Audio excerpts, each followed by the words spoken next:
Good evening.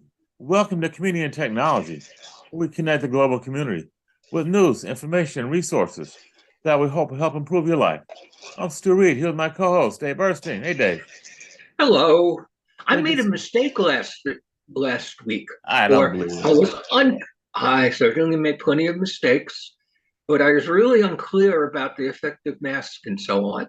So I have more data, and we'll get to it a little later in the show. Okay. Well, before we get to that, I know you have some other healthcare things you want to talk about as well. I just wanted to kind of talk a little bit about TikTok.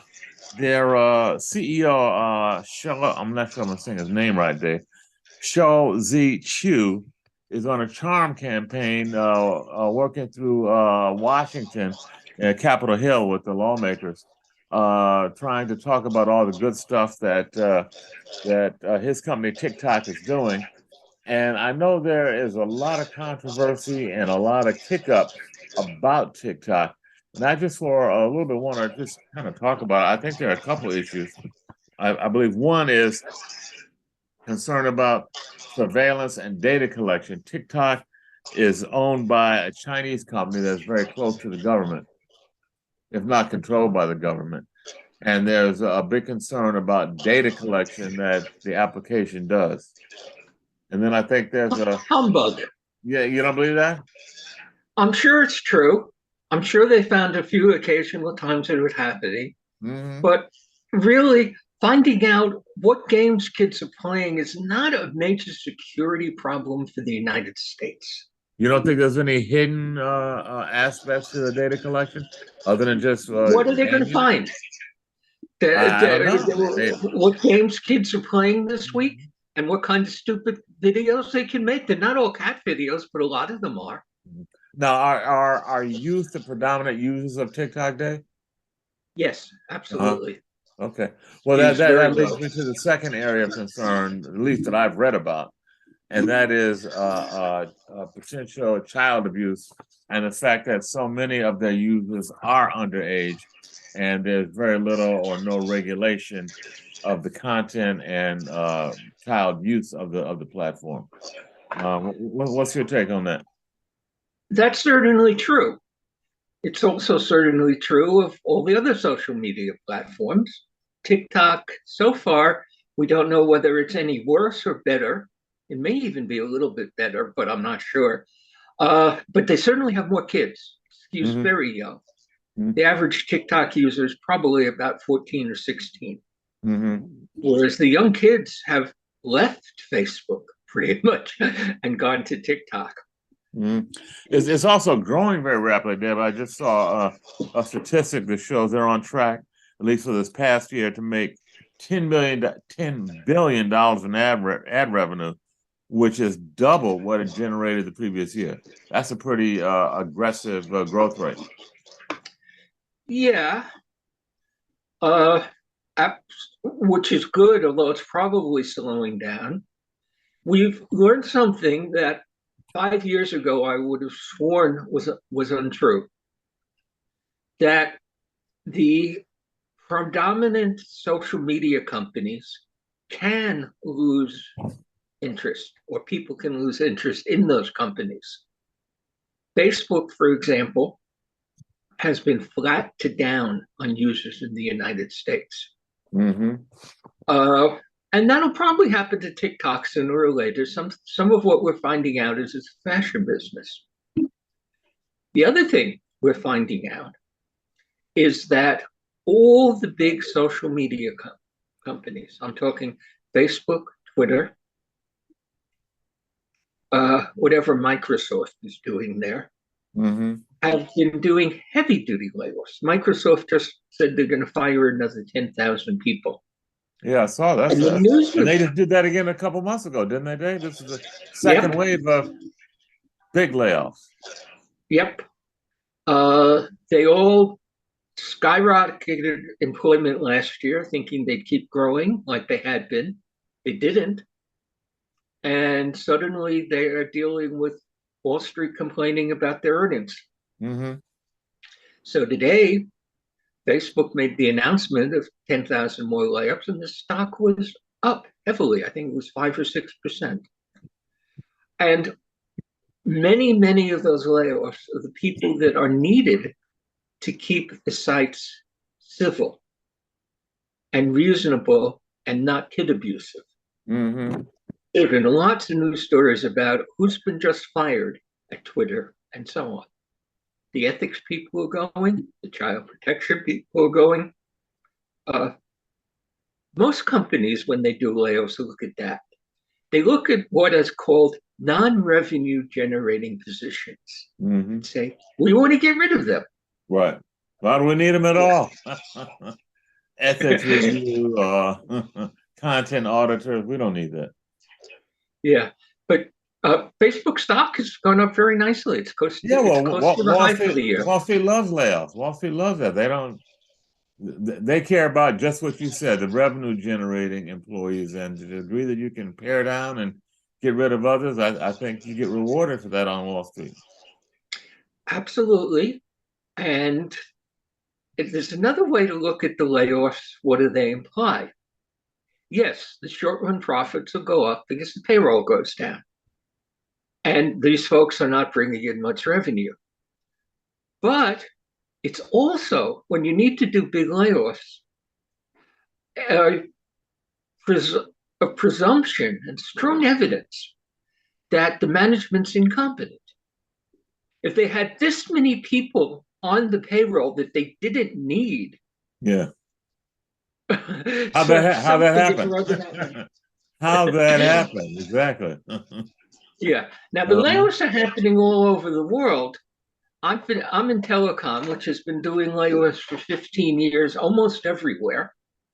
There were just a 10% layoff at the National Broadband Network in Australia because automation works fairly well. It does get rid of a lot of jobs. And that would mean that unless a business is growing, it can do with fewer people. And in my world, which is telecom, every major company, except maybe France Telecom, which is owned by the government, has been doing heavy layoffs over the years. So is that related to the economy, Dave, or advances in AI and automation, or some combination of the two? Well, what happens if you need fewer people to run a phone network because of automation and improved equipment, which has been happening for 30 years, but certainly for the last 10 or 15? They decide, and there's no growth. We all have broadband already, or so close to all of us that there's no room for growth there. So that there's no growth, they can do the current work with fewer people, and the way to bring profits up is to get rid of some people, and they're doing it. Remember that Wall Street basically doesn't give any attention to something 3 years from now or 5 years from now. They're Maybe looking at quarterly numbers. They are looking at quarter to quarter performance. Yeah. And the result is you get underinvestment in industry after industry because the investment takes years to pay off. But the layoffs or cuts in investment are pay off pretty quickly. And the answer to that is not obvious. I've talked about this with some heavy duty pros on Wall Street, world-class analysts in telecom. And they agree with me that's true. But they say that's just the way the world is and you've got to adjust to it. Wow. Yeah. Well, speaking of advancing, looking at new technology and investing in new technology, I was interested in seeing the almost launch of the first 3D printed rocket. It was on the launch pad just this past week. I think it was this week. And it was ready to go, twice canceled for some technical issues. But the interesting thing to me is that this thing, 100 and some feet tall, 110 feet tall, 7.5 feet in diameter, 85% of its mass was printed by a 3D printer with metal alloys, including the engines. I mean, this is kind of astounding to me.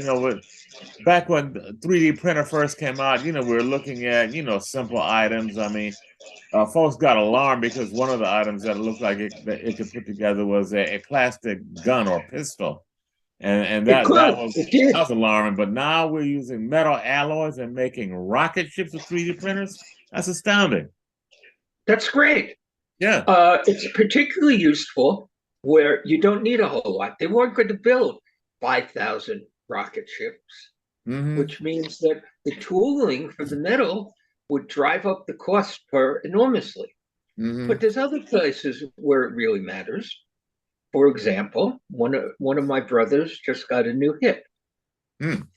Don't know whether it was 3D printed, Mm-hmm. but many of the doctors doing replacements of hips and knees and so on now routinely do them 3D printed because they can do a custom fit package Mm. for the patient. Mm-hmm.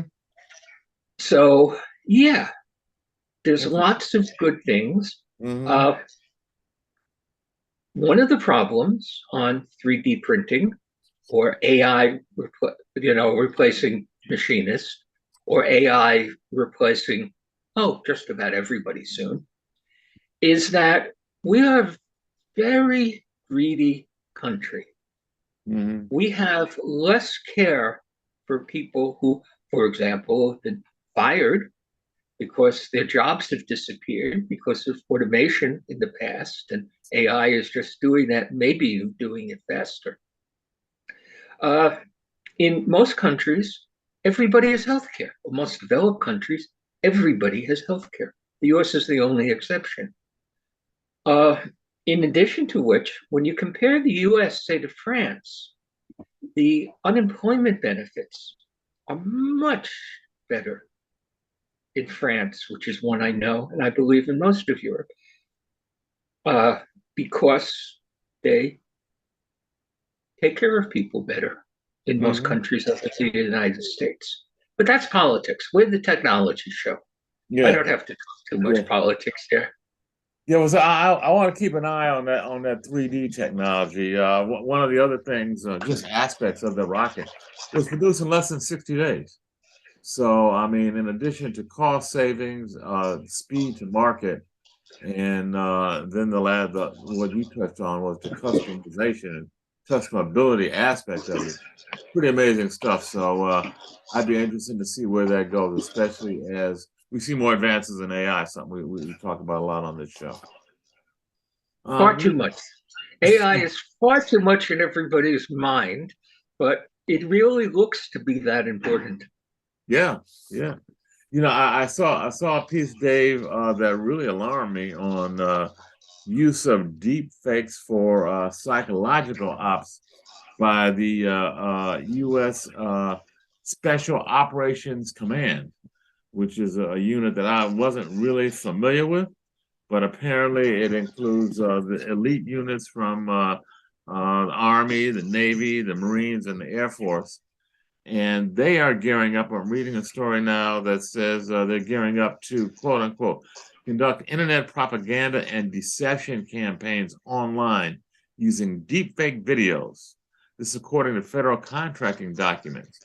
They actually put out an RFP looking for providers to help them develop this technology so they can use deepfake propaganda online to disinformation campaigns, to destabilize all kind of aspirational propaganda uses. And it's a little disconcerting. We've talked about deep fake technology before, and most of our conversations have had to do with social media and folks duping and posing and tricking folks into maybe out of their money and some pornographic deepfakes as well. But now to see that the U.S. government is actually embracing this technology and looking for vendors to help them really kind of refine. I'm looking at the story again, the next generation capability to collect disparate data through public and open source information streams, such as social media, local media, etc., to enable the government to craft and direct influence operations. Wow, where's this stuff going to go, Dave? This is crazy. It may be crazy, but it's what the United States and Britain have done massively for at least the last 80 years. Mm-hmm. They made a lot of noise in Washington about Chinese and Russian propaganda, which they might have learned from us.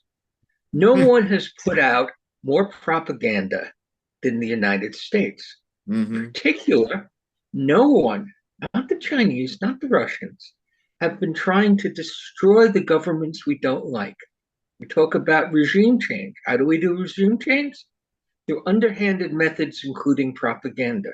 Mm-hmm. And currently, we're trying to destroy Venezuela, and people are dying because the country's recession is so deep that they can't afford to import medicines. Mm-hmm.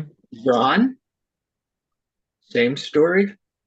Yeah. And the United States has had more active propaganda than anyone else. Yeah, I just wanted along those lines. I just wanted to interject a quick point, Dave, that I had read some time ago. I can't quote the details, but it was a story about how some of the Rockefeller family, in coordination with the government, used newspapers and magazines. It's in the late 1800s to subvert and take over governments in South America, and this is one of the first early uses of printed and propaganda used as a tool to subvert and take over government. So it's been happening for well over 100 years, and now it's moved into the digital and virtual realm. Yeah, I think the first book on how to do it was Bernays in the 1920s, who had worked for the Rockefellers. Mm-hmm. And it happens often, and it happens still. Mm-hmm. What do you think of Banana Republic is?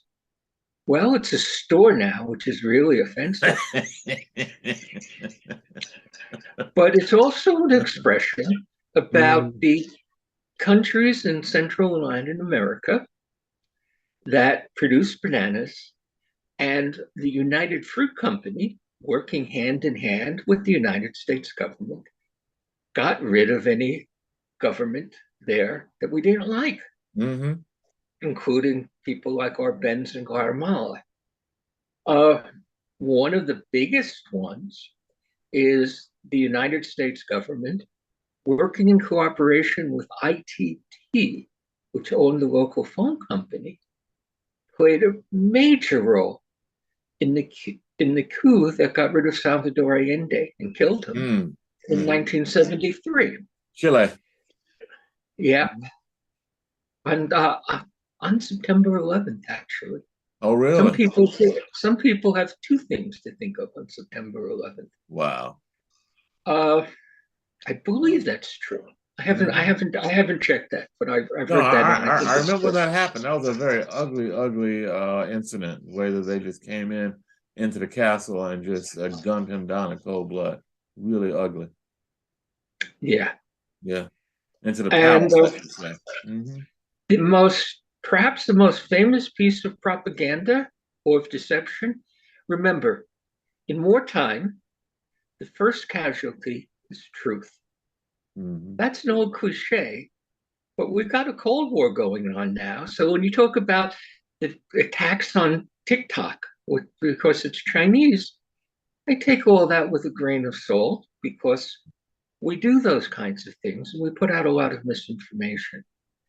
But probably the most effective or most important fake piece of information came before the D-Day invasion in Normandy, when the US and British forces literally made blow-up plastic tanks to put on what looked like, to make it look like there was a huge landing planned in a different part of France, not on Normandy.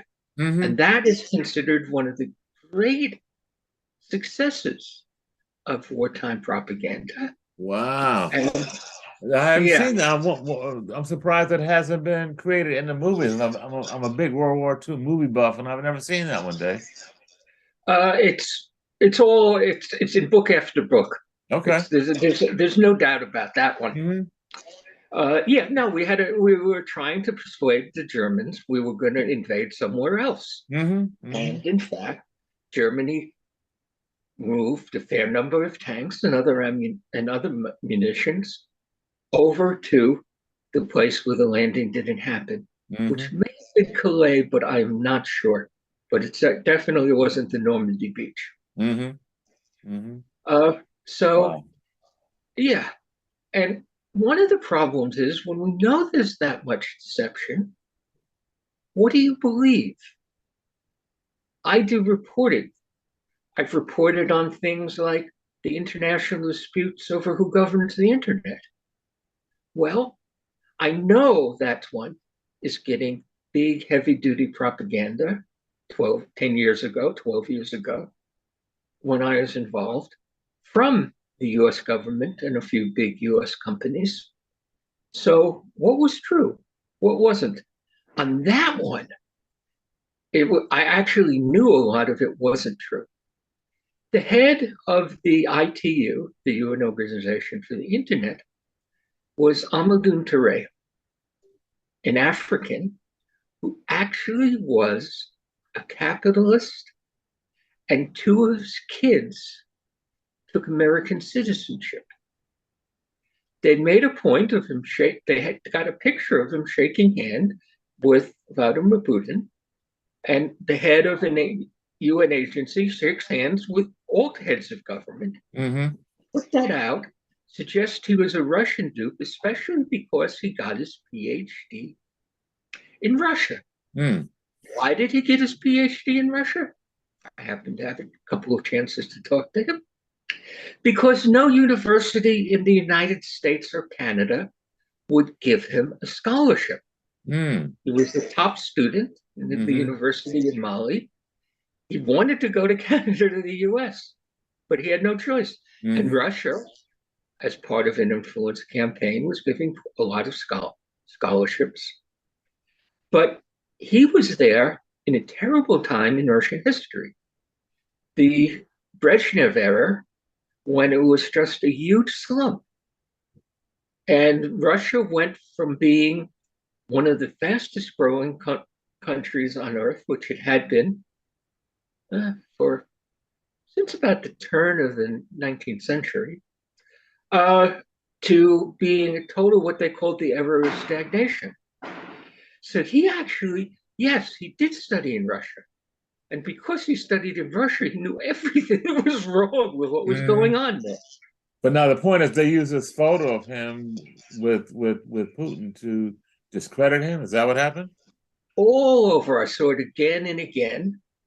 I would see it in things like in a newspaper in Malaysia, which quoted a particular US lobbyist who I knew was being paid very generously by the major US tech corporations and or the US government. I never found officially where his money came from. So this was just utter nonsense, but it was good propaganda. And we have lots of propaganda now, including that, there's a major threat to the United States security from somebody in China knowing which computer games teenagers are playing, which is most of what you'd find out on TikTok. Interesting. Okay, Dave, we're going to take a brief break here. I know we got lots more to talk about. There's a lot going on in healthcare that I know you wanted to touch on when we come back. So stay tuned, folks. This is Community and Technology with Dave Burstein and Stu Reid on WHCR 90.3 FM. We'll be right back after a brief musical break. Thanks.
Okay, we're back. Dave Burstein and Stu Reid on Community and Technology on WHCR 90.3 FM.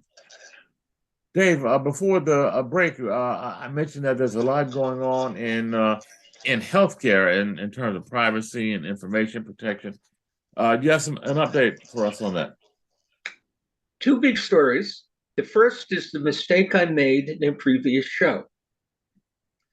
A New York Times article talked about the weakness of the evidence that masks save lives. It was based on a Cochrane report and quoted a professor, I forget whether he's from Oxford or Cambridge, saying there's no evidence that the mask helped. This week, or since then, there've been several stories in the Times about how, yes, there is evidence the mask helped, that the original report was very much a minority viewpoint, unclear, and basically the Cochrane report, which is a respected medical outfit, said not that masks didn't help, but that there was no good evidence from large studies about whether or not masks helped. And I said, well, I don't think that's true, but it may be that we've been exaggerating the value. And articles since then have come to things like different cities in Massachusetts, some of which insisted that kids in school wear masks and some of which didn't, and showed there was a significant difference. Yes, do keep wearing your mask anytime you're indoors, especially in a crowd. It is quite possibly going to save your life, period. But so I mentioned the doubts because it was from a reputable source, but on almost anything you're looking at, you can find one or two or three reputable sources to say almost anything, even if they're not being paid for it. I remember in the 1980s,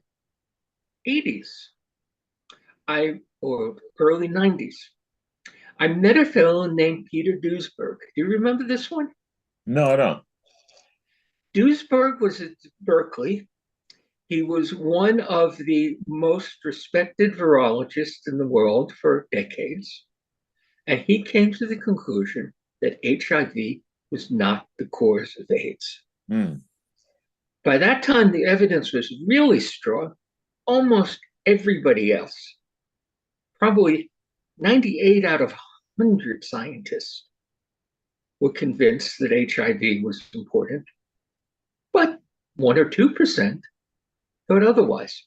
And so Duesberg was picked up all over the place. I met him when he came to New York on a press tour. And you're always going to be able to find somebody who agrees with you on almost anything. Yeah, and sometimes those negative voices get really amplified beyond their proportion, beyond the fact that it's a 1 or 2% opinion. That's actually part of the standard lobbying technique I learned from Verizon and AT&T in Washington. You don't pay people to lie for you because it's hard to be believable lying unless you're trained like a lawyer would be. That's a good one, Dave. Well, all the lobbyists in Washington, no, not all, but most are lawyers, in fact, and some of them are superb liars. Instead, what you do, and I had this straight from Verizon, is you find the people who are reputable and are saying whatever it is you're trying to advance, and you make them very visible. In particular, since what the phone companies wanted is they wanted the government not to cut down their profits and their abuses, they found there were all these people in Washington who think government found out everything and are against government doing almost anything. Sometimes they're called libertarians. Mike Powell, who was the head of the FCC back then, was of that attitude. Very smart man, honorable and honest, not a crook. I was convinced that if you walked into his office with $1 million in unmarked bills, he'd probably have you arrested, and he certainly would throw you out. He wouldn't take it. I covered him a lot. And I remember one event sponsored by Georgetown where there were 8 speakers on issues around telecom. 5 of those 8 I knew had taken money from the phone company. Plus, so had the guy at Georgetown who organized the event. One of them had taken over $200,000. And when I complained to the organizers about it, it was co-sponsored by Columbia, which is a straight outfit in this. About it, said, well, how can we not invite him? He was the key senator on the last big telecom act of 1996. And I happen to know because he actually filed as a lobbyist for Verizon, and had made over $200,000 in the previous year. Or, as my friend Reid at Verizon explained to me, when I talked about all the people who were lying for them or giving their opinion, he says, yes, of course we gave money to somebody like that. We support our friends. And that works much better than trying to find somebody to buy to lie for you. Yeah. Unless they're good liars. You know, Verizon actually didn't lie. That was the amazing thing. Only company I think I know in 20 years of reporting about phone companies in the US and Canada who actually managed to make their points without distorting proof. Because they're very smart and very capable and had all these other folks who were doing all the lying for them. Okay. Second story in medicine. An outfit called Cerebral was fairly criticized a couple of months ago because it jumped into telehealth, and you could get on with them. If you knew the proper things to say, they would give you a prescription for Ritalin and other psychoactive drugs, stimulants, which are used against ADHD. And you would get on, you would do a 15-minute consult with the doctor they had arranged to say it all. You told him, you give him some symptoms, it sounded like ADHD, and you said, of course we have to give you Ritalin. That was serious. The company has now stopped giving prescriptions for addicting drugs like that. But along the way, they had medical records, everything, on hundreds of thousands, maybe even millions of people, and they got cracked a week or two ago. And I'm looking through the article, I have it here, what the number was. It was a large number of people whose medical information got taken because they didn't have enough security. Now, nobody has enough security. I mean, the CIA and the NSA themselves have been occasionally cracked. And presumably they have good security. Verizon has often been cracked, and T-Mobile just had the second major crack in about 6 months. So that's the second morning thing that I'm putting out about what's going on out there that you should be careful about. Now, did I send you the one with how much the FBI thought was lost to online scammers last year? Yeah, what was a big number? What was 10.3 billion, of which that's a lot of numbers. cryptocurrency That's a lot of scams dough. Online were over scamming? 2 billion. So, and elderly people were the most likely to be scammed. Maybe we shouldn't try to get old folks onto the internet because they may have less judgment.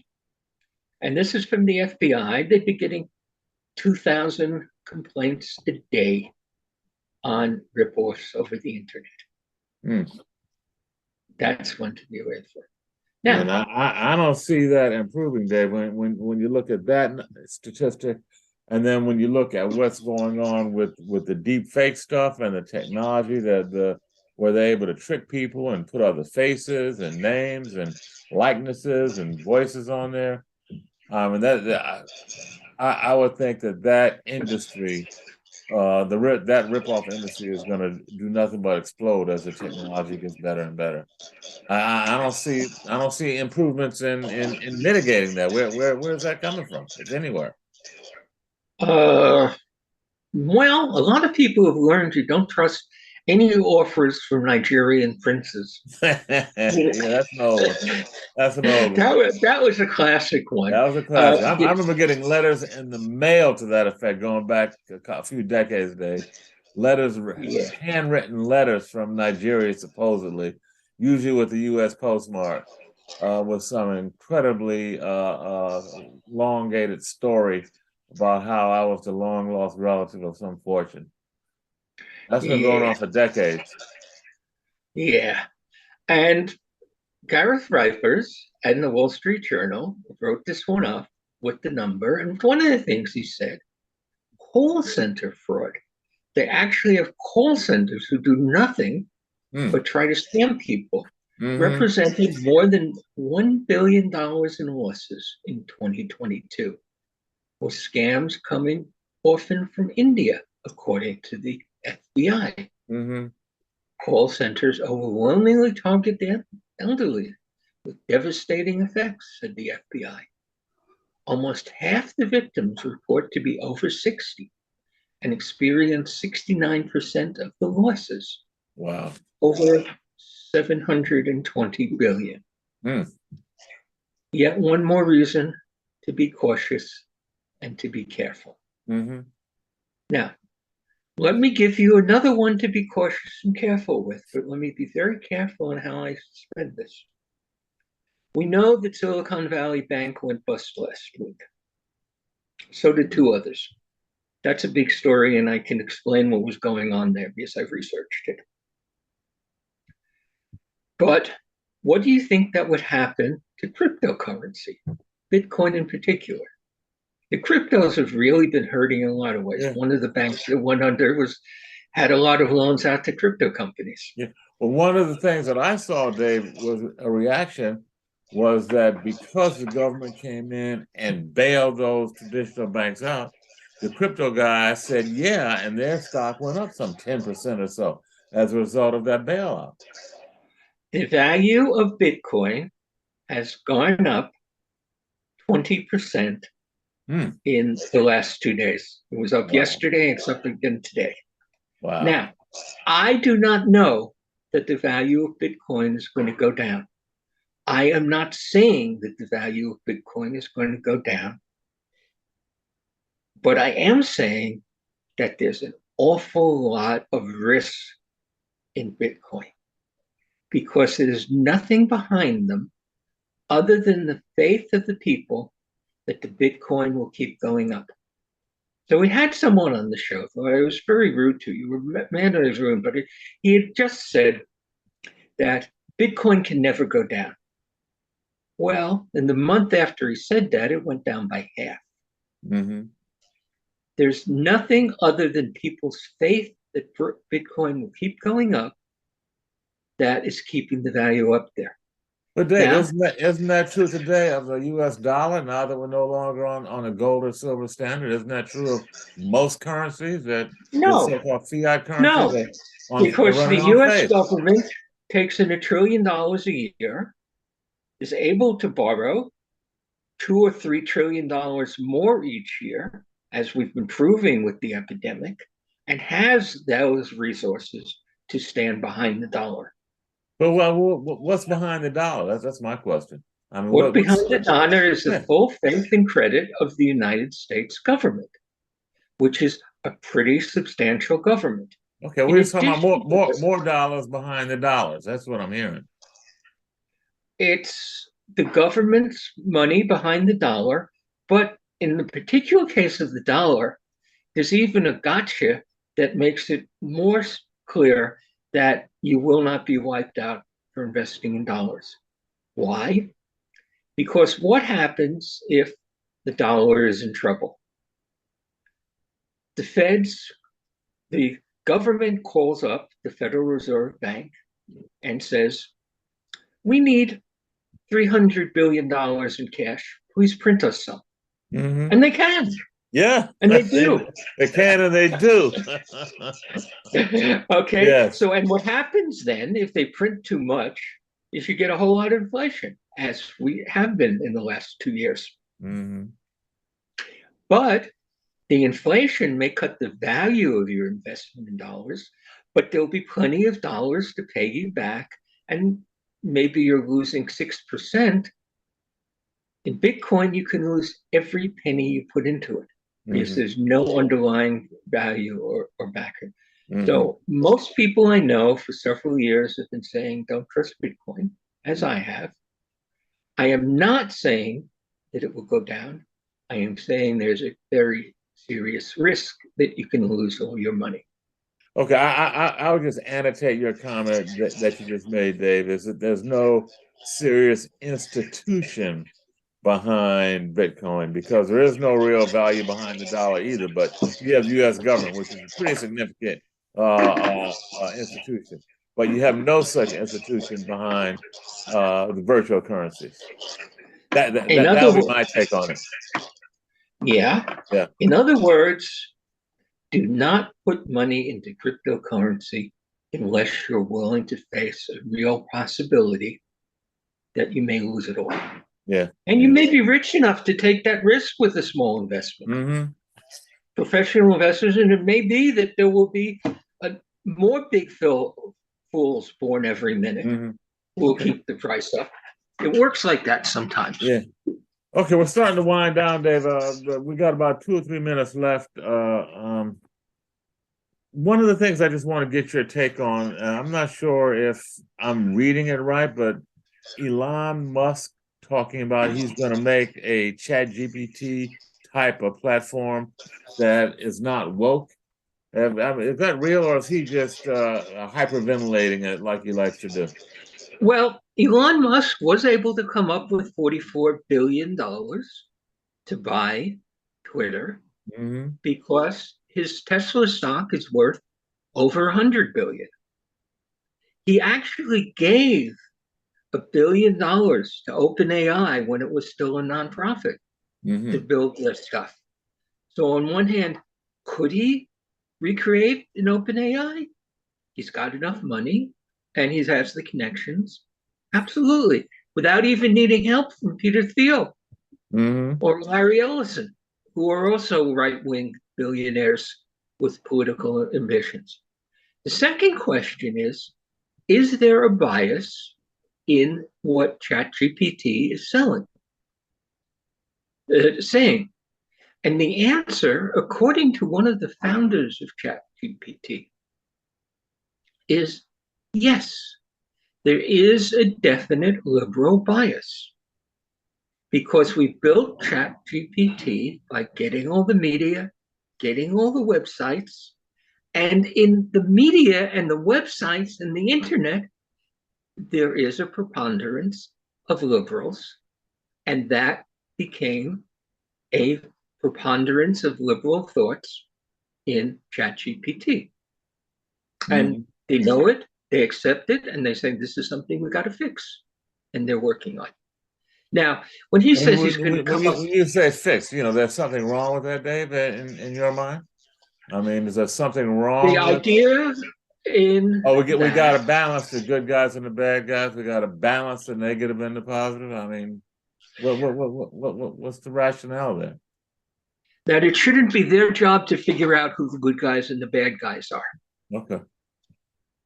And I think it's ridiculous to say there's something wrong with being woke in your opinions or what you write or what you do, because the real definition of woke is respecting the people around you who are different and helping the people who need help. And I don't see anything the matter with that whatsoever. Nor do I. And just to corollary, for me, the real definition of conservatism is let's keep everything as it is, where there's a very small minority of folks that are controlling all the resources, as well as the storylines about history and what has happened, what's going on. I mean, to me, that's conservatism. So, I mean, I just can't give any kind of credence to the fact, oh, that we need that thinking built into some of these AI models. But that's another conversation, Dave. We're How just about much out of time time. do we Dave, have? 2 minutes. 2 minutes. Okay. So I'm not going to start talking anything much. I will say that I will bring the information and the references on Operation Overlord and how the US and the UK faked where the invasion of France was going to come from next time. And I'll give you one thought that's coming from Ezra Klein, who's one of the most interesting reporters in the world, even if he's at the New York Times. He pointed out that he's been spending a lot of time learning about artificial intelligence, like a whole lot of us. And he's talked to a lot of the leading people in the field. And what he said in the Times was, most people, most experts think that there is a very real danger in AI becoming dangerous and possibly wiping out all the people on Earth. It was unlikely, but some of the experts think there's even a 10% risk of that. And he asked, if there's a 10% risk of something that disastrous, should anybody be working on this stuff? It's a good question. Yeah, sure is. Okay. Sure is. Okay, well, we will revisit that, I'm sure, in the coming weeks. This AI stuff is accelerating and not going anywhere. So thanks, Dave. This has been Dave Burstein and Stu Reid on Comedian Technology on WHCR 90.3 FM, the voice of Harlem. Stay tuned. Every Wednesday, 5 to 6 p.m. You just might learn something. Thanks all. Good night.